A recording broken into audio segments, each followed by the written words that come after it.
This is Vico, one of Fortnite's best players with an FNCS win, but he wasn't always this good, so to find out how he became the best, we have to go all the way back to the start of Vico's story, which would begin in Chapter 2 Season 2, where Vico would queue into his first ever tournament on March 14th of 2020, which was the dual FNCS warm-up, and he wouldn't do so well, placing 7,000th. While most pro players we all know and love have been at the top of competitive Fortnite since the very beginning, this wasn't the case for Vico. He started competing much later than most players, so this meant he had a ton of catching up to do. Even though it would take Vico so long to become a pro, this didn't mean that he wasn't trying his hardest at the start, because he would play the large majority of the tournaments. He wouldn't even be able to get past the top 1,000, which was definitely not good. Despite this, Vico loved Fortnite and was dedicated to improving, so it wasn't demotivating in any way. Because of these simple facts, Vico continued to push forward throughout the tournaments. He would slowly improve day by day with the hope that one day his hard work would be rewarded. Little did he know, his dedication to Fortnite would soon pay off. Now you see, Vico just came off of 3 seasons of Fortnite with little to no visible improvement in his placements. But this would change in Chapter 2 Season 5, where he began to crack the top 1,000 in the FNCS qualifiers, and he even placed top 100 in a solo cash cup, which was by far his best placement at the time. This wasn't anything amazing, but it was the fact that his trait of perseverance was starting to pay off. Going into Chapter 2 Season 6, more motivated than ever, Vico would begin to place consistently within the top 500, showing that his hard work was slowly becoming worth it. And luckily for Vico, a massive opportunity was right around the corner. Fortnite announced the Solo All-Star Showdown. 90 of the 100 spots were already taken by pros who placed well enough in FNCS throughout the entire year, which meant that there was an open qualifier round where only the top 10 made it into the finals. But things wouldn't go in Vico's favor. He finished in 165th place in round 3 of the open qualifier, which was close but yet so far from qualifying. But like we see time and time again, his perseverance would prevail. On July 21st of 2021, Vico would make his first earnings, placing 50th in a trio cash cup, earning $200. And at this moment, Vico definitely felt accomplished because he had been grinding for this moment for over a year, but he couldn't get too comfortable with this placement because he knew the job wasn't finished. So heading into Season 7 of Chapter 2, Vico knew he would have to lock in for the FNCS qualifiers. He would place 102nd, 46th, and 164th, and because of his consistency in the qualifiers, he qualified himself for the heats, where he would have to place within the top 17 if he wanted to qualify for the reboot round, or place top 6 if he wanted to guarantee his spot into the grand finals. But in the end, he would finish in 18th place, meaning he fell just short of being given a second chance to qualify for the grand finals. But this was his best placement by far, so going into Chapter 2 Season 8, he believed the only way was up, and Vico would post his first ever YouTube video, which was a highlight video.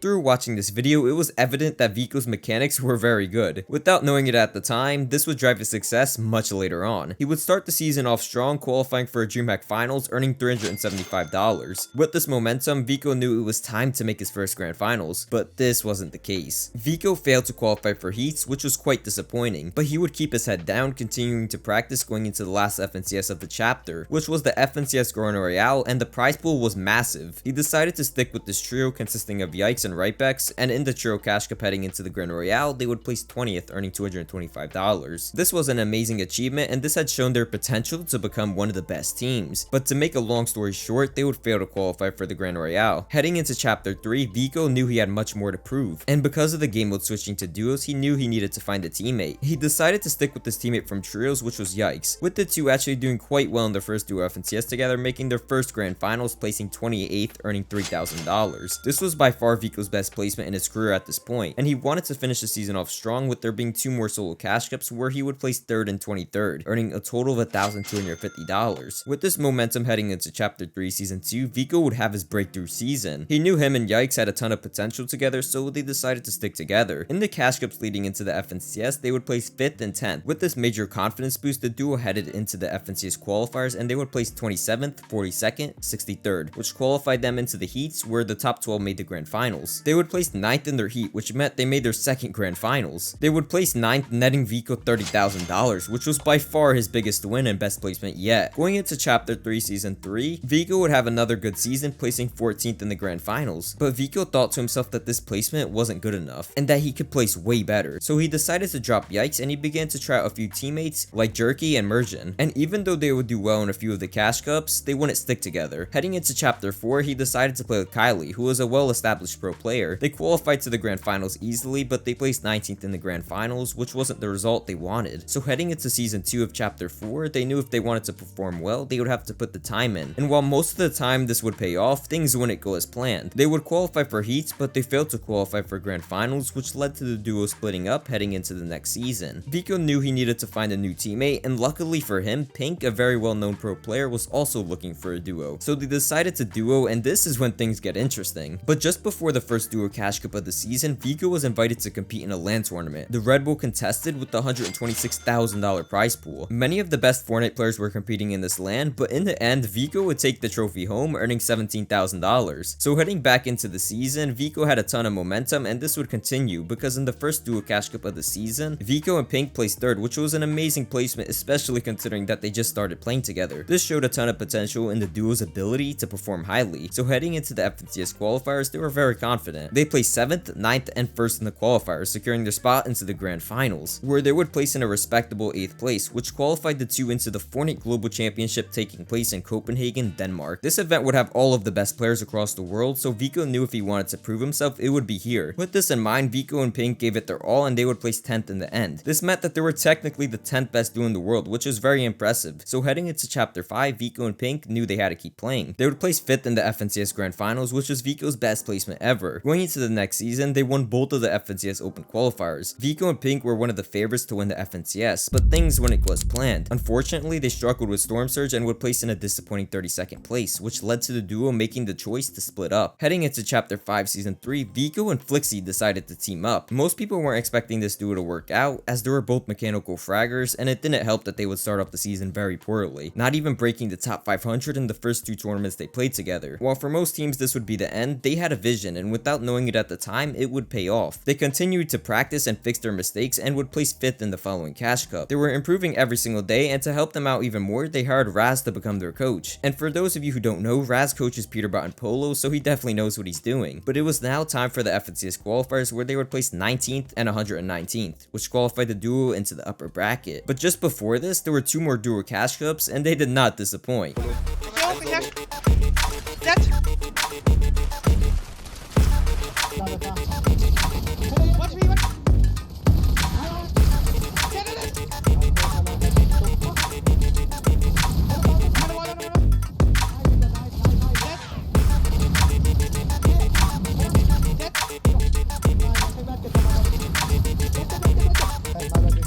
They won back-to-back cash cups, and the main reason for their success was because of how many kills they had. They were the best fighters in the region, and everyone had seen how good they were. But it was now time for the FNCS upper bracket. In the first 2 sessions, the only way to qualify for grand finals was to win a game, but Vico and Flexie weren't able to do this. In the first session, they would finish in first place in consistency, but this didn't mean anything. In the first 2 sessions, the win was all that mattered. In session 2, they finished in first place in consistency. Next was the final session of the upper bracket, where the top 25 secured their spot into the grand finals. Vico and Flexie placed 2nd, which qualified the 2 into the grand finals. But right before this, there was a performance evaluation cup, and in the opens, they placed 2nd with over 100 kills, which was more than any team. They would then go on to win the finals as everyone expected. Following this, there was a duo cash cup, and in the opens, they won with 162 kills, which was just crazy. They would go on to win the finals, but it was now time for the FNCS grand finals, and they would not disappoint.